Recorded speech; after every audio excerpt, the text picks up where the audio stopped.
Salut les brasseurs. Aujourd'hui, je vous propose de vous présenter comment je nettoie mes soda kegs, enfin comment je les désinfecte plutôt.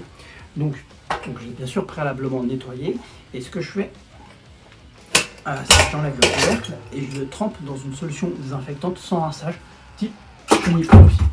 Donc je le trempe dedans. Donc il serait possible d'immerger intégralement le soda keg, comme on pourrait le faire avec des bouteilles, mais d'une, ça serait très long. De 2, ça consommerait beaucoup de chenille proxy. De 3, il faudrait une très grande bassine. Donc la solution, qui est quand même beaucoup plus simple, c'est de prendre un pichet et de le remplir de 4 litres environ de solution désinfectante.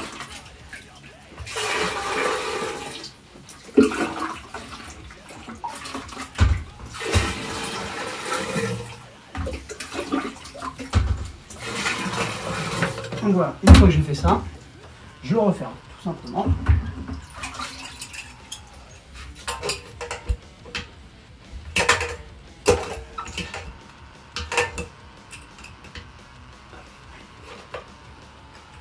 Au passage, je vérifie que ça ne fuit pas. Je sais que j'ai des petits souliers avec ce là, je suis légèrement. Si le couvercle est mal mis.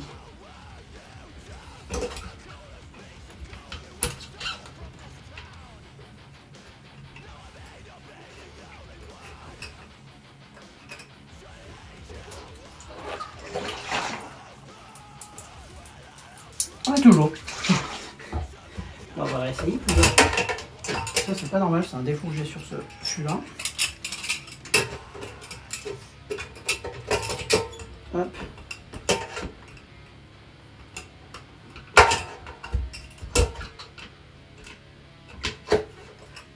Là, ça devrait être mieux. Ah, c'est beaucoup mieux. Donc, ce que je vais faire, c'est le secouer. Voilà, on va ici. Donc,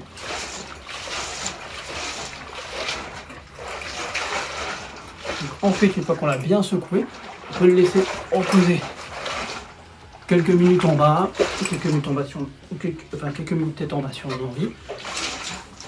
Voilà, moi il est déjà propre, donc c'est juste pour la vidéo. Donc ce que je fais ensuite, c'est qu'après il faut le vider. Donc pour le vider, soit on l'ouvre et on le met tête en bas. Moi je préfère le connecter au connecteur de gaz. Donc là je vais baisser pour que vous puissiez voir. Donc voilà, donc je le connecte au connecteur de gaz qui se trouve ici. Si je ne dis pas de bêtises.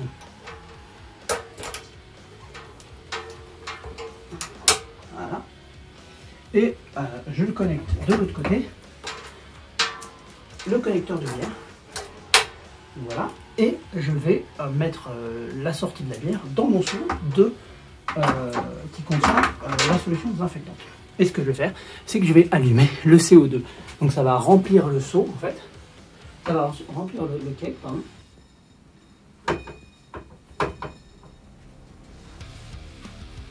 Ça va remplir le keg et là je vais remonter la caméra, remplir le keg et ça va sortir normalement, hein, ça doit sortir par là. J'ai tout bien connecté. Oui.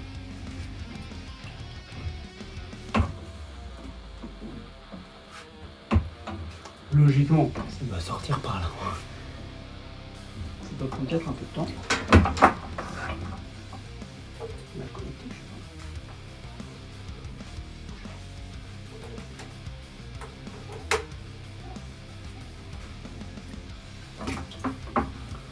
On va attendre un petit peu. Je suis sûr que ça va finir par contre. Voilà, c'est bon, ça commence.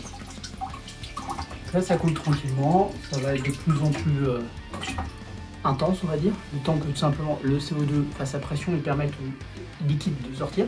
Donc, tout simplement, l'avantage de ce mécanisme, c'est que ça désinfecte toute la ligne intérieure. Donc toute la ligne de remplissage, là où sort la bière, toute la longue tige un peu comme une paille, donc ça va bien désinfecter cette tige. Donc l'avantage c'est que le fût sera bien désinfecté intégralement. Donc, voilà, donc là on va juste attendre que ça soit complètement vide.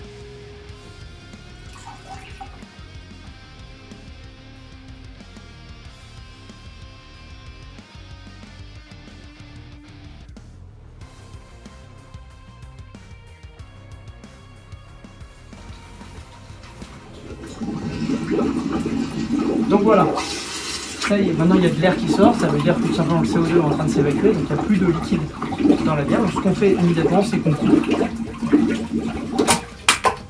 l'arrivée d'eau, enfin l'arrivée de la sortie de la bière, on enlève le clips, le fût est en train de se pressuriser.